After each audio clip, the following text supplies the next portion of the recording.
Hi, it's Steve at Center City Hypnosis. Doing a clip today, once again with my helmet on because I found it's actually pretty useful and for some reason. But anyway, please ignore it if it's distracting you. This is meant to address a certain part of hypnosis involving the idea of faking things and active participation in the process.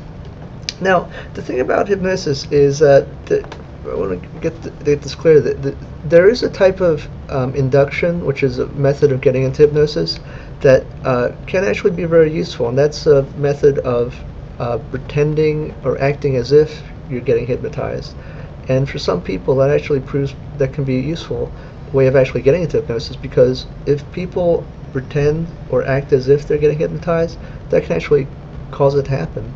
And I've experienced that myself, actually.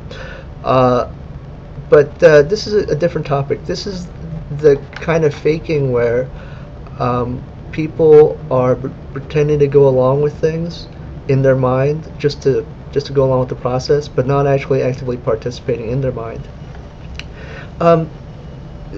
This is the reason this comes up is, well, let's say, for example, pretty much everyone people that I see as clients, they want to achieve a certain goal, so that if something is happening in their life, they want something to happen, something to be different, something to change.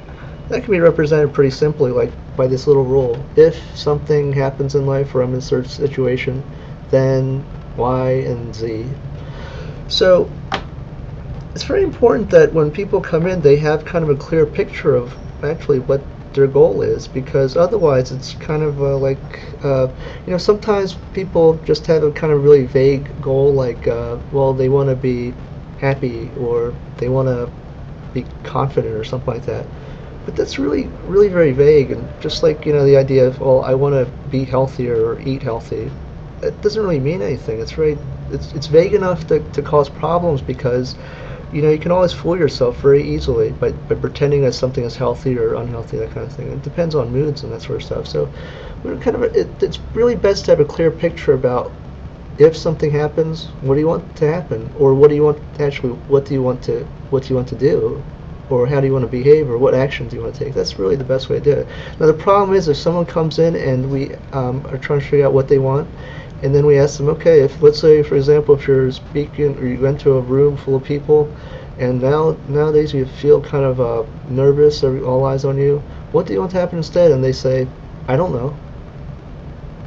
Or let's say there's a buffet with some different varieties of food, and what do you want to happen instead? Well, I don't know.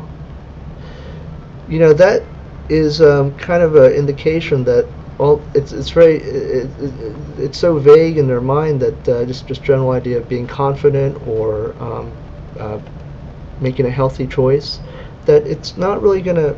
The subconscious mind really works well when it has like real direction, actual instructions given to it, which is part of kind of what hypnosis can help with. So the thing is, if people just respond to that kind of thing with this kind of thing, like shrugging, saying, I don't know, what this means is what this sometimes means is that they're waiting for the hypnotist to tell them what to do. They're waiting for someone else to kind of give them instruction. Now, that's obviously what, in some sense, a hypnotist does. But if they're waiting for someone to make a decision for them about how to act, or how to behave, or what kind of choices to make, that's not a good thing, because I don't know why anyone would go along with that. I wouldn't want to go along with it. And in the real world, in ongoing life, the chances are they wouldn't want to go along with it either. The subconscious mind would just say, someone told me to do that. And unless they're a certain type of person, which I think fortunately is pretty rare, they'd kind of reject that. So it's important that people make up their own mind about what they want to do, and firmly decide, at least consciously, what kind of rules they want to follow. Now, the thing is, with how this gets related to this idea of faking things or pretending, is that during hypnosis, or actually even outside of hypnosis, this applies. Let's say, for example, if someone is told, okay, we just reflect this idea back to them. Okay, so when you're in situation X, then you want to do this, you want to do Y and Z. And then they'll say, yes, yes, I got that. And then we say, okay, so, imagine that you're in situation X and then you're doing Y and Z. And they'll say, yes, okay, I got it, understand. And then, subsequently, some point later on, we say, okay, so imagine once again, you are in situation X or you're in situation X, then you'll do Y and Z, right? And they'll say, yes, got it, I got all that, yes, that's what I'm doing. And then later on, kind of might ask them, okay, just so you're in situation X, well, now what? And a person who's been faking it will respond this way. They'll say, I don't know. Because they haven't actually internalized it. What they've done is just played along and said, okay, yeah, I got it. I got this. Yeah, I understand. They just want to move things along. So this is like not obviously this is not really a good thing to have happen, because it means that well, kind of like a shrugging reaction. So I bring this up in order to really emphasize this idea that, like I said, certain types of methods of getting into hypnosis, there is a way of getting into hypnosis. Not everyone needs to do this, but a way of getting into hypnosis that involves kind of imagining or pretending that you're hypnotized, and that can actually lead to hypnosis. It's kind of very strange. That's not a really standard method though, but this is a different thing than this idea of playing along and just kind of just. Because the hypnotist has to kind of rely upon a person honestly, accurately reporting what's actually happening in their mind.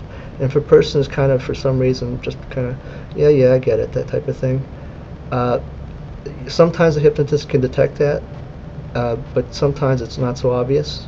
And we want to make sure people understand that this does require a certain level of activity and interaction. It's not just a passive thing where you sit there and listen to someone telling you, when you do this, you'll do that. Okay. That doesn't really internalize anything. Well, in a lot of cases anyway.